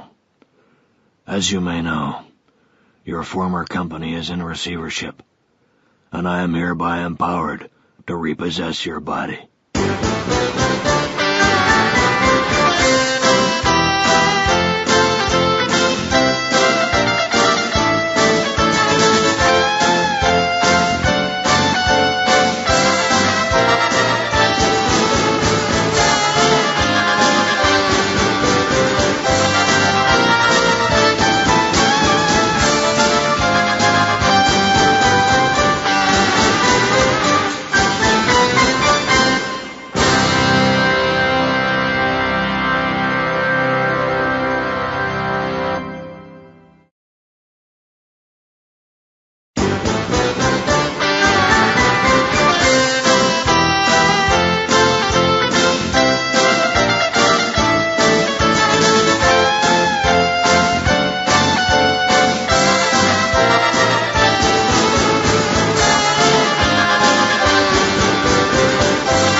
The glory days were about to return. Holly found it quite impossible to suppress his permanent smirk. It had taken almost 3 weeks for the Scutters to channel all the spare runtime from Holly's thousands upon thousands of terminal stacks into the small single central processing unit which controlled his highest levels of thought. But now they were ready. Right then, said the toaster. We're ready. Holly nodded. We just gotta take out the circuit breaker and pray we don't get an overload. What happens if we do get an overload? You'll explode, said the toaster simply. Fair enough, said Holly. A Scutter moved across the drive room floor, and its claw pulled out the inhibitory circuit board. All over the ship, the lights dimmed to emergency level. Cables dormant for centuries rumbled with power. It's coming, said Holly tonelessly. I can hear it. Millions of circuit boards sparked into life. From the outer reaches of the ship, the surging energy thundered towards the drive room and Holly's CPU. Whatever happens, he said to the toaster, no regrets. It's got to be better than being stuck with you. Then it happened. Holly's digital image expanded off the screen in a stunning explosion of colour. Huge blue bolts of static lightning ripped across the walls of the drive room. Terminals fizzed and jerked as the thousands of cables discharged their loads into his central processing unit. Holly felt the power enter him. He felt as if his whole being had been blown apart and scattered to the corners of the universe. And just as he thought it was abating, just as he thought the massiveness of what had happened to him had finished, the second wave burst into him, smashing him, fragmenting him again. And then there was silence. A choking cloud of rubber smoke hung low over the floor, and Holly's splintered image reformed itself on the screen in a scream of colours. He opened his eyes. His image was different, larger, more intense, with higher definition, but the greatest difference was in his eyes. His eyes had lost their darting anxiety. They were smiling, benign. Holly was at total peace with himself. He summoned the digital readout of his estimated IQ. There were 2 figures. The first was a 6. The second was an 8. 68. Still he kept smiling. There was a blip, and the 2 figures were joined by another. Now they read 368. There was a pause, and another blip. Now the IQ readout was 2,368. Holly's smile broadened. There was a final blip, and the figures were joined by a 1. Holly's new IQ was 12,368. He was more than twice as intelligent as he'd been at the height of his genius. I know everything, he said without a trace of conceit. He turned his huge, kindly eyes towards the toaster. Ask me anything. Absolutely anything at all. Anything? Metaphysics, philosophy, the purpose of being, anything. Truly anything, and you will answer. I shall. Very well, said the toaster. Here is my question. Would you like some toast? No, thank you, said Holly. Now ask me another. The whole sphere of human knowledge is an open book to me. Ask me another question. The toaster pondered. There were so many questions it wanted to pose. Finally, it selected the most important of them all and asked it. Would you like a crumpet? I'm a computer with an IQ of 12,368. You, of all the intelligences in the universe, a lowly plastic toaster with a retail value of $19.99 plus tax. You alone have the opportunity to have any question answered. You could, for instance, ask me the secret of time travel. You could ask me, is there a God, and what is his address? You don't seem to understand. I know everything, and I want to share it with you. That's not answering my question, said the toaster. No, I would not like a crumpet. Ask me a sensible question, preferably one that isn't bread-related. There isn't anything I want to know that isn't bread-related, said the toaster. Try and think of something, Holly insisted. There was a long silence. The toaster fell into a deep study. Eventually, it stirred. What about a toasted currant bun? That's a bready question. It's not just bready, said the toaster indignantly. It's quite curranty, too. Ask me a question, said Holly, that is wholly unbready. The toaster sighed and lapsed again into one of its silences. This wasn't easy. Not easy at all. You want me to ask you one of the biggies, don't you? Said the toaster. If by the biggies you mean one of the great imponderables of metaphysics, yes, I do. If, on the other hand, by the biggies you mean would I like a large piece of granary bread or a thick slice from a huge farmhouse loaf, then no, I don't. You are smart, said the toaster. I'm very impressed. Then ask me a decent question, something that will stretch me. Okay, said the toaster. Who created the universe? No, said Holly. A hard one. That is a hard one. No, it isn't. Well, who did it then? Who created the universe? Lister, said Holly. Ask me another. Hang on a minute. Dave Lister? The guy who bought me? That Lister? He's the creator of all things? Yes, said Holly, giddy with impatience. Now ask me a hard question. But the toaster was still reeling from the news that the creator of all things was Lister, a man with a frighteningly small appetite for hot, buttered toast. It rocked the toaster to the very core of its being. If the creator of the universe doesn't like toast, then what's it all about? Ah, Holly beamed. You mean existence. Yes, said the toaster. Why doesn't life make sense? It does, said Holly. It makes perfect sense. It just seems nonsensical to us because we're travelling through it in the wrong direction. Come on, give me another. A real toughie. Stretch me. You name it, I can tell you. You want to know how to escape from a black hole? Not particularly. But Holly told the toaster anyway. He also propounded a grand unified theory of everything, explained what happened to the crew of the Marie Celeste, and outlined a revolutionary new monetary theory whereby everyone always had exactly the amount of money they desired. None of which interested the toaster remotely. He'd waited for Holly to finish.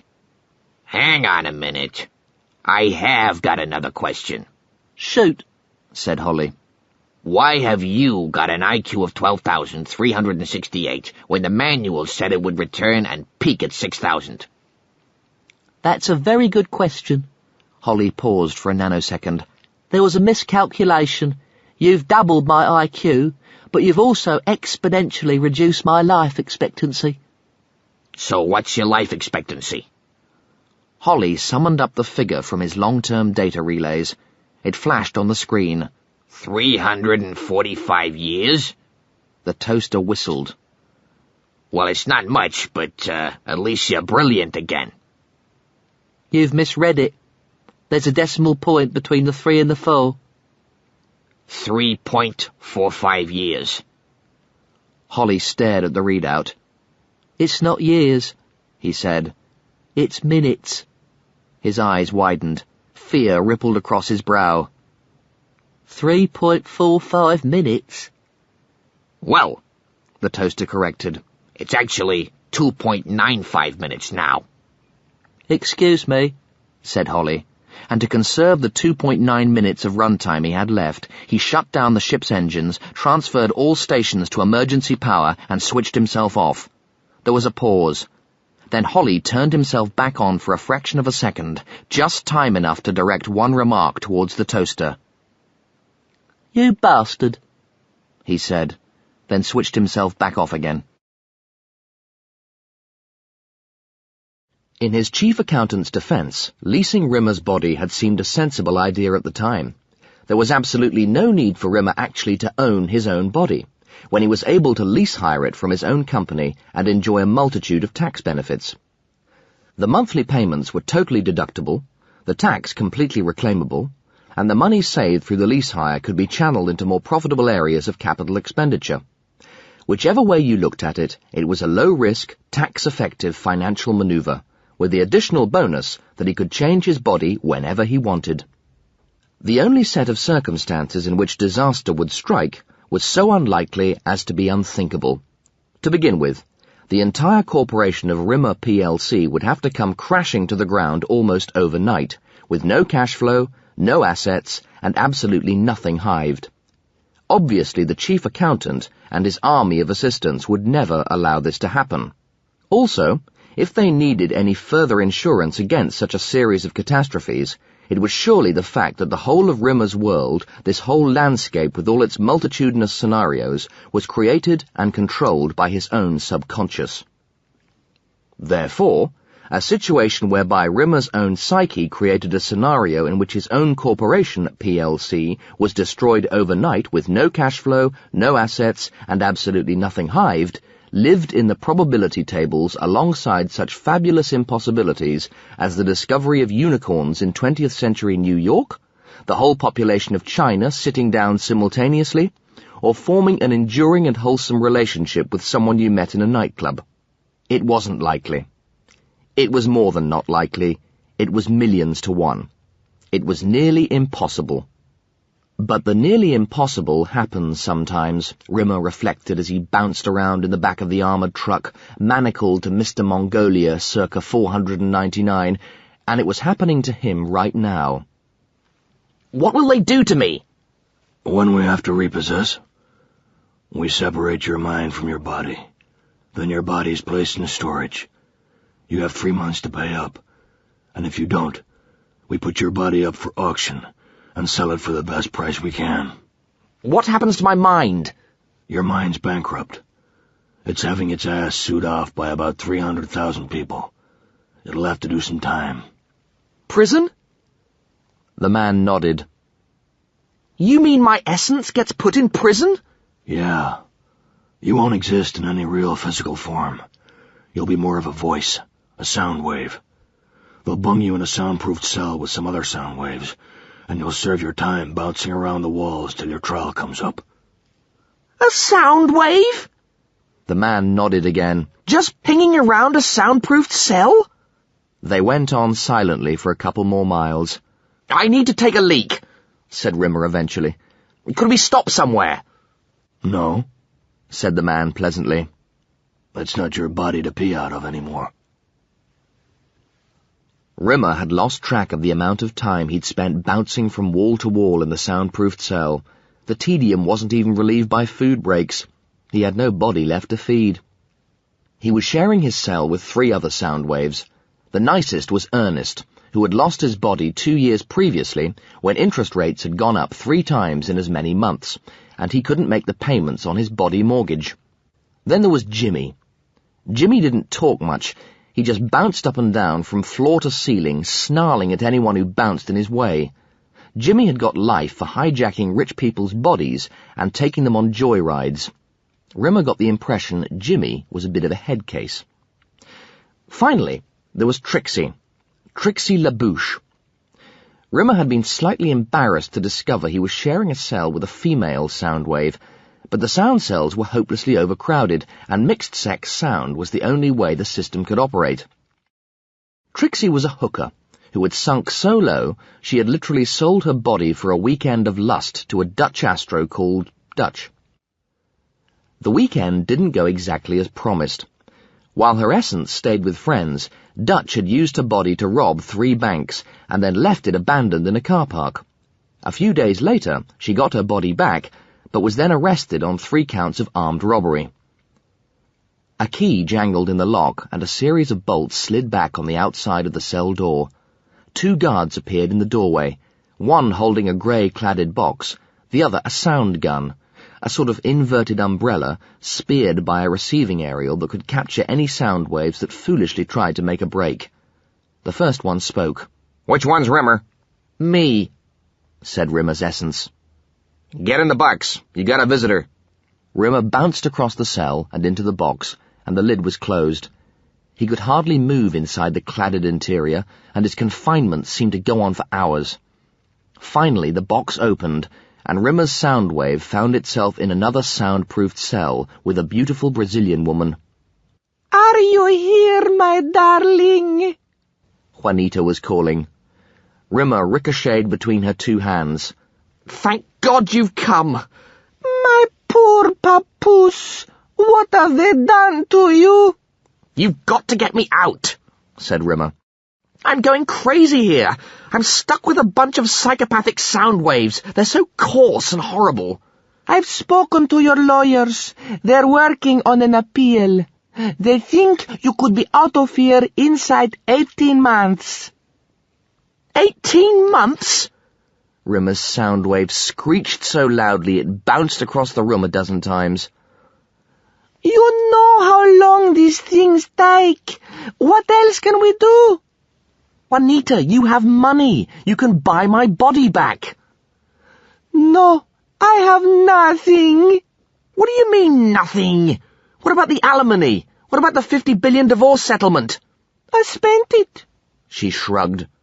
Spent it? How? I went shopping. Arnold Rimmer became a groan. Juanita's shopping trips were legendary. She would take a time machine and collect her shopping pals.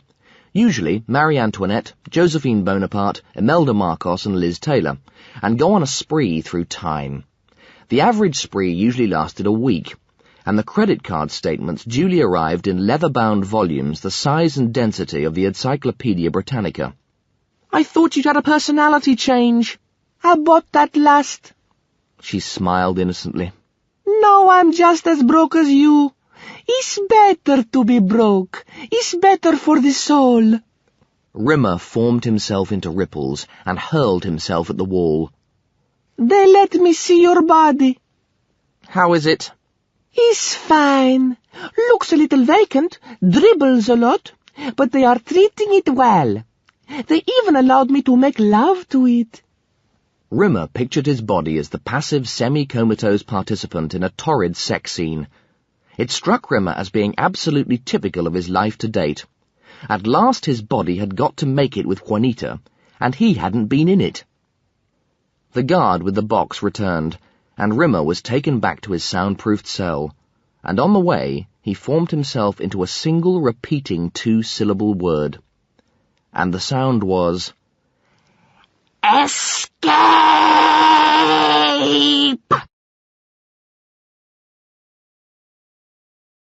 In reality, Bull Heinemann had been Rimmer's gym teacher. Rimmer had never been terribly good at sports. In fact, he'd been one of the group of wets, weirdos, and fatties who stood by the touchline at ball games worrying about their chapped legs and fleeing whenever the ball came near them. Bull Heinemann, so called because his head was shaped like a bullet, didn't like wets, weirdos, and fatties, and especially didn't like Rimmer, whom he considered both wet and weird. He delighted in making impossible demands of Rimmer's frail young frame, then delighted further still in beating him for failing. In Better Than Life, Rimmer's psyche had brought back Bull Heinemann as a prison officer. Right now he was sitting behind his desk at the top of the soundproof corridor, rereading his Combat and Survival magazine for the 7th time that evening. He was enjoying again the article, 10 Things You Didn't Know About Gonad Electrocution Kits, when a red light started to blit on and off on the control desk in front of him. Heinemann flopped down his magazine and barked into his walkie-talkie. Officer 592, disturbance in cell 41, investigating! He listened as his walkie-talkie belched an incomprehensible reply, then high noon down the corridor, his hand dangling never less than 3 inches from the butt of his sound gun, praying, as he always did, there was going to be trouble. And this time there was. Tonto Jitterman slid the automatic gear stick of the stolen dry cleaning truck into park outside the body reclamation unit and turned off the engine. The van's digital display flashed a green 8:01, 3 minutes. He adjusted the driving mirror, pulled out a long, greasy brush, and started combing his dirty yellow hair. Tonto Jitterman didn't exist. He thought he did, but he was wrong. He was blissfully unaware that he was a figment of someone's imagination. In fact, Rimmer's subconscious had lifted his character wholesale from a cheap dime-store novel Rimmer had once read, called Young, Bad, and Dangerous to Know. In the novel, Tonto was a psychopathic hippie murderer who blazed a trail of destruction across Middle America, trying to bring down the establishment. The other main character in the novel had been Tonto's brother, Jimmy the headcase. Tonto reached under the dashboard and checked his revolver, the one he'd hand-painted with flowers. Then he looked again at the clock. 8:02. Bull Heinemann Gary Coopered up to cell 41.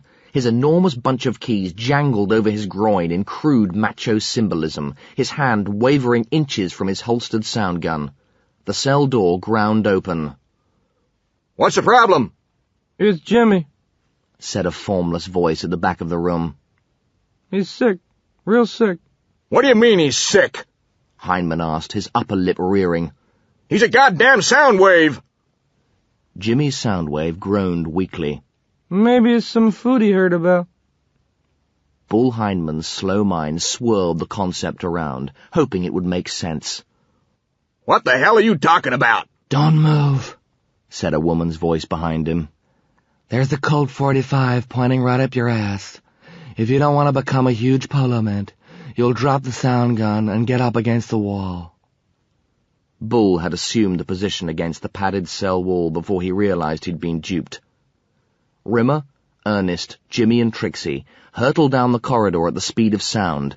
They reached a soundproof door and bounced from ceiling to floor, waiting for Phase 2 of the plan to come into operation. Heinemann sounded the alarm.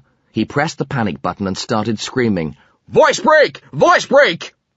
The door at the end of the corridor opened, and 4 armed prison officers came skidding through.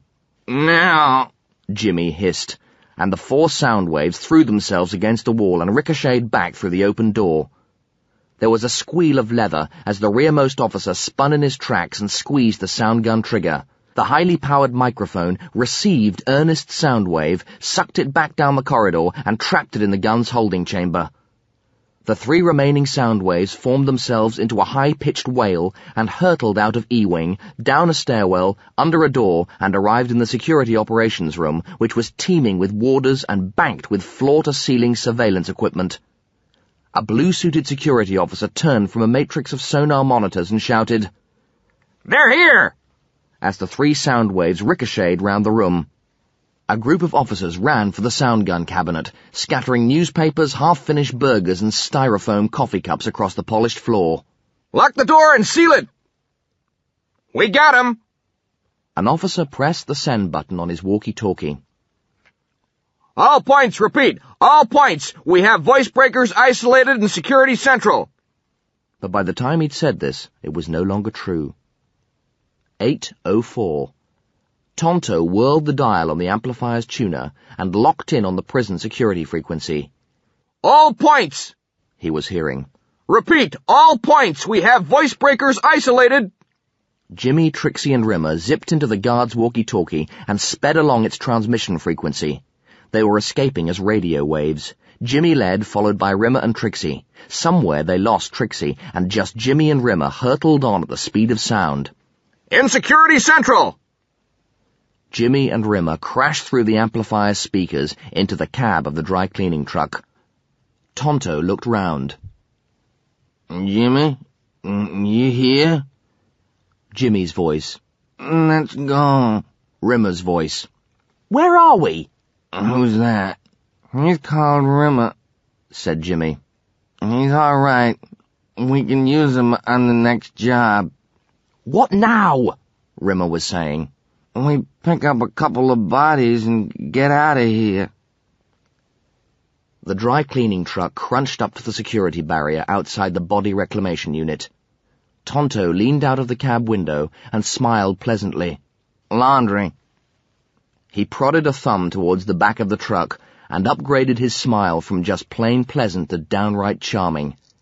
The guard consulted his clipboard. He shook his head, tutted, and turned the pages. "Nope," he said simply, and turned to go back to his warm cabin. "What do you mean, nope?" said Tonto, his smile changing down to first gear. "There's no laundry delivery down on the sheet. I can't let you in." Tonto slid his smile into reverse and reached under the dashboard. Rimmer's essence bounded around the cab and groaned. This wasn't the plan. In the plan, the guard raised the gate and waved them through. He'd seen it in the movies thousands of times. Didn't his guard ever go to the movies? What was wrong with him? Tonto swung his flower power gun through the open window and pulled the trigger. There was a dull, flat, metal click before Tonto remembered he hadn't loaded it. "Sorry." He shook his head and blushed. "Jesus." He fumbled 3 bullets into the chamber. The guard had unfrozen and was scrabbling with his brand-new leather holster when Tonto spun the barrel, leveled the gun, and pressed the trigger once again. Click. "Oh, God. Sorry. Click. My fault. Man, talk about untogether." The gun fired. The guard fell. "Sorry, man," he said to the dead guard. "But you're the establishment." He leant back into the cab. "I hate killing people. It's such a downer." 3 downers later, Tonto wheeled the double stretcher down the aisles of body racks, looking for Jimmy Jitterman's body. He'd already found Rimmer's. It lay on the stretcher, goo-eyed and tongue-lolling. But he couldn't find Jimmy's. 30 minutes passed and he still couldn't find it. It wasn't here.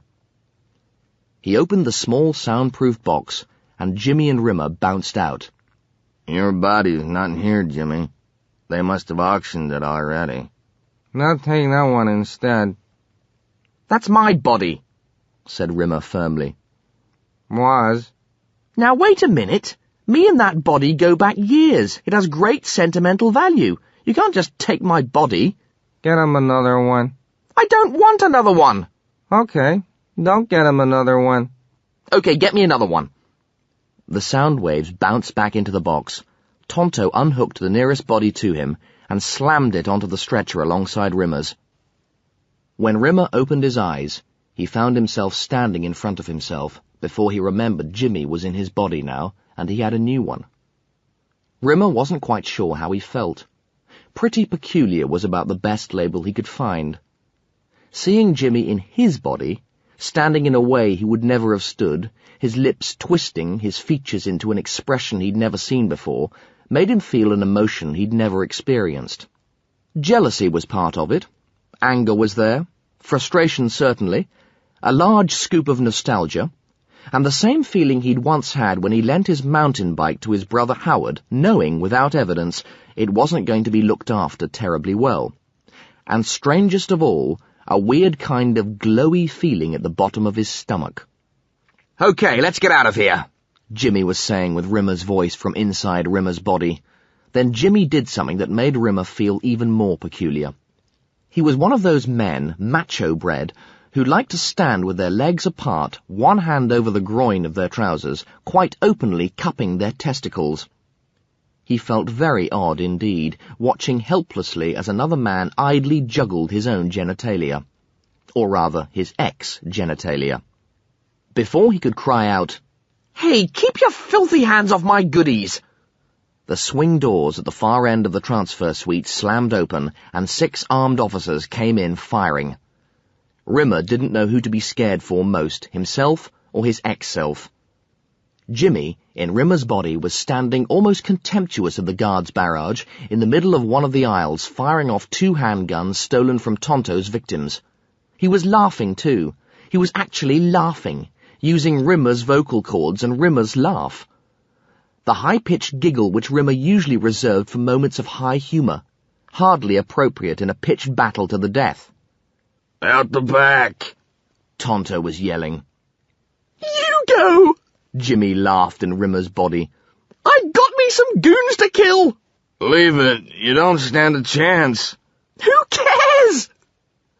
He flicked his guns Cagney style, as if the wrist-snapping motion would give the bullets extra speed, and howled hysterically as small explosions of red burst out of the chests of 3 of the 6 guards, killing 2 and earning the 3rd a permanent desk job. Rimmer cowered, half dazed in his new body as this fresh horror unfolded in slow motion before him.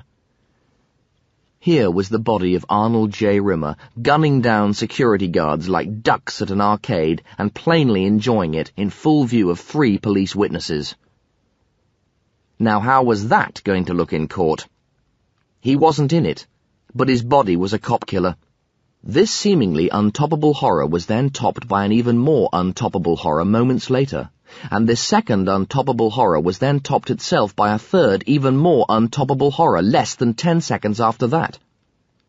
Something that belonged inside Rimmer's body hit the wall wetly, and Jimmy screeched and spun round, clutching Rimmer's shoulder. "I've been hit!" He giggled. Then his elbow exploded into a cloud of red mist, spinning him around again.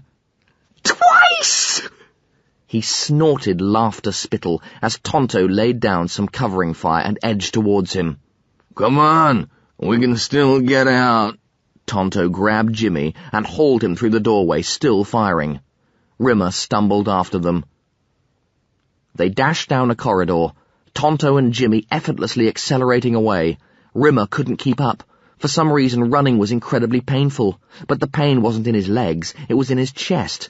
Just what was this body he'd wound up in? A cardiac victim? A chronic smoker? Then he realized it was because he wasn't wearing a bra, and his large breasts were bouncing madly up and down in front of him. "Oh my God!" he screamed in a husky female voice. "I'm a woman!" And he was. He was Trixie LaBouche. Tonto sat by the window of the nylon-sheeted bed hotel room and looked down at the human sewage below as it went about its sleazy business. The Hotel Paradiso sign parked outside his window sprayed its pink vomit into the room 3 seconds in every 10. Rimmer's nostrils splayed rhythmically as Jimmy snored down them, sleeping off a bottle of medicinal no-star brandy, his wounded arm bound and slinged by strips of hotel room curtain. Rimmer stood in his plain red dress, trying to remain upright on the grease skating rink of a kitchen floor, sawing through a cob of stale bread. The Hotel Paradiso had only 2 suites. Each of the suites had a kitchen, a lounge area, and generally speaking, they boasted fewer roaches than the ordinary rooms. "We don't want no dive," Jimmy had insisted at the desk, bright plumes of blood pulsing between the fingers holding his shoulder. "We're class. We'll take a suite." The booking clerk tucked Tonto's dirty wad of money into his waistband and immediately forgot he'd ever met them. That had been 2 days ago. Jimmy had spent most of the time out of his head on cheap brandy, slowly recovering. Tonto had whiled away the 2 days sitting on the cigar-burned sofa, stabbed through with springs, playing patience with 3/4 of a deck of cards he'd found in the fridge. Rimmer had been forced to spend most of his time in the kitchen preparing meals or doing Jimmy and Tonto's laundry. It had also fallen to him to make the beds, keep the rooms tidy, and produce the constant flow of thick black coffee which seemed to rate second only to oxygen in Jimmy and Tonto's requirements. He'd argued at first. Why didn't they share the chores? Why was it always down to him? His arguments were always countered with the witty ripostes of sardonic laughter and occasionally flat-handed slaps across his face. He was a woman. End of argument.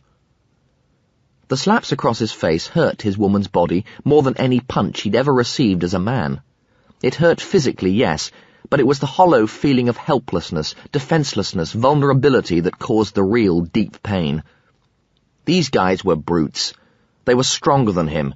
If they wanted to hit him, they could, and he was powerless to stop them. Also the slaps on the arse, the lewd innuendo, the revolting insult words, and almost as bad, the patronizing pet names, sugar, honey, sweetie, doll. And his opinions didn't count in the same way they used to. Suddenly he wasn't supposed to worry his pretty little head about anything more demanding than smoothing the bedsheets. Suddenly, any criticisms he offered constituted nagging. Any conversation he started was yakking on about nothing. He felt semi-visible, only half there in the eyes of Jimmy and Tonto. Of course, the Jitterman brothers weren't exactly the 2 best-adjusted examples of manhood around, but there were plenty more like them, plenty more, and more still who held similar prejudices, but enforced them more mildly. And Rimmer, God help him, had been one of them.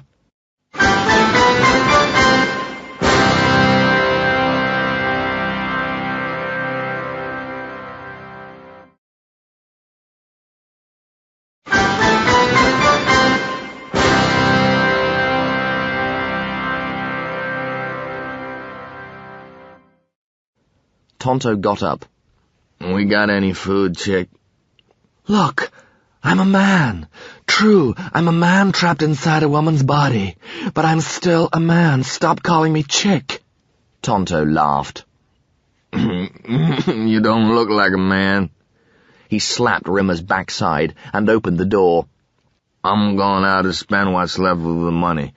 Clean up this dirt hole before I get back, or I'll mop the floor with you." You're scum! Tonto laughed again and left. Having spent the last couple of days in a female body, it was gradually dawning on Rimmer that his own attitude to women was possibly a tad on the weird side. The more he thought about it, the more he became convinced this was the case. All the women his subconscious had created in Better Than Life were either nymphomaniacs or hookers. Juanita, Trixie LaBouche, the Rimettes. Now he stopped to think about it. The Rimettes, the adolescent mob of sex-crazed, panty-hurling teenage girls who followed him everywhere when he'd been rich and famous, all these women, every last one of them, had existed outside Better Than Life. The Rimettes were composed entirely of women who'd rejected Rimmer in reality. Women who'd refused to date him. Women who had dated him once and hadn't wanted to date him again. Women he hadn't even dared ask out on dates, knowing that rejection was inevitable. What this said about the state of his mind, he decided not to investigate. He started to think about Juanita instead. Then he wished he hadn't. Juanita had existed in reality too. Only she hadn't been Brazilian, she'd been French. And she wasn't called Juanita, she was called Janine. Janine Rimmer, the wife of his brother Frank. Rimmer sagged to the bed and held his rubber-gloved hands to his woman's face.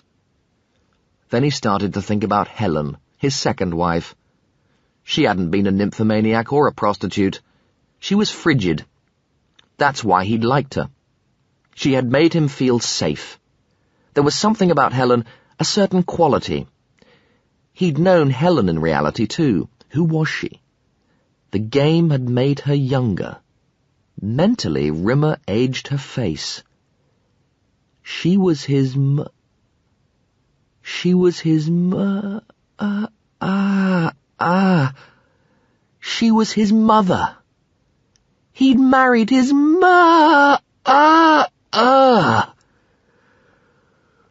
Rimmer was coming to the conclusion that his own mind wasn't exactly a terrific place to be trapped in when Tonto returned from his shopping trip and threw a bag onto the table. That's the last of the bread. These are for you. For me? You spent the last of the money on me? Rimmer smiled and peered into the bag. Maybe Tonto wasn't all bad after all. He reached in and pulled out a handful of cheap nylon underwear, peephole bra, open-crotch panties, garter belt with metal studs on, and various other paraphernalia. What the hell's this junk for? We got no money, said Tonto. Time for you to go hooking. Trixie LaBouche, aka Arnold J. Rimmer, strode down the main street of the red light district, with Tonto following 4 or 5 paces behind. Rimmer didn't know whether his stockings were too small, or whether he'd just put them on wrong, but both his legs felt like they were spring-loaded. The 8-inch heels on his stilettos didn't help much either. He felt like he was leaning out of the door of an aircraft at 2,000 feet. The combination of stockings and stilettos forced him to adopt a rather unnatural gait, like a speeded-up goose step, as if his legs were constantly trying to escape him. Also, he discovered, he needed at least 4 seconds' notice to stop. He hurried along, trying to tug down his absurdly short black rubber skirt so that it at least covered the red nylon garter that was cutting off the circulation of his right leg, and offered some small protection against the sharp night air that whistled cruelly through his open-crotch panties. He had to escape. He had to. He knew now his psyche was punishing him, and yes, he deserved to be punished. But he'd learned his lesson. Enough was enough. But did his psyche know that? Just how far was it prepared to go? Tonto whistled, and 4 paces later, Rimmer stopped. Tonto went over and started talking to an Armenian sailor, leaning in a shop doorway, chewing his way through a bagful of garlic cloves. Now was the time. He had to get out. He had to get out of Better Than Life. What was it Crichton had told him? Imagine an exit gate, and once you pass through it, you're back in reality. Tonto and the sailor walked over to join him. The Armenian leered, showing 3 silver teeth, and looked Trixie LaBouche's body up and down. Nice piece of ass, he said. Okay, $3. Nice piece of what? Smiled Rimmer politely.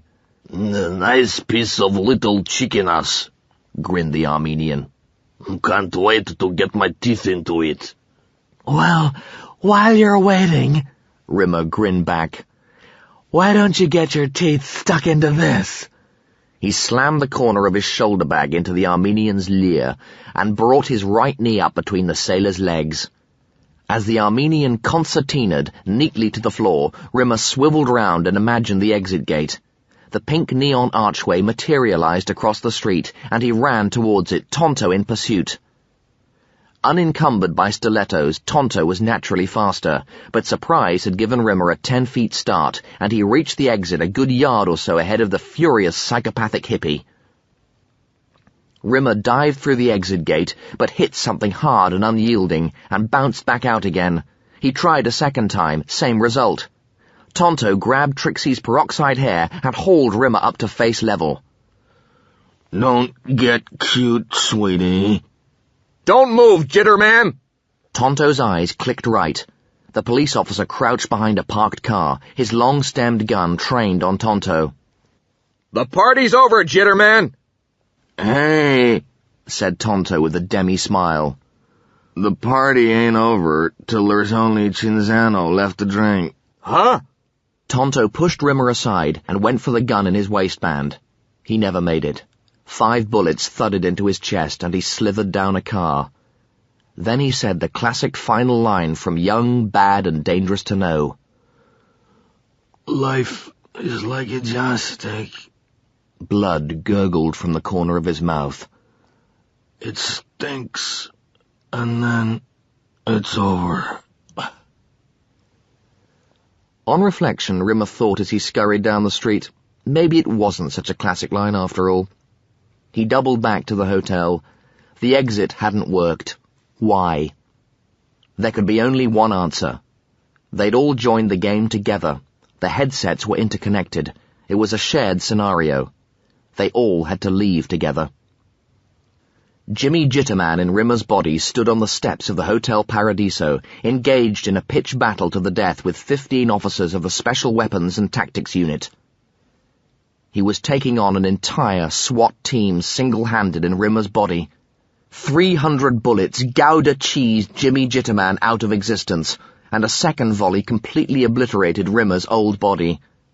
Rimmer, in Trixie LaBouche's body, continued running. There was only one place to go now: Bedford Falls.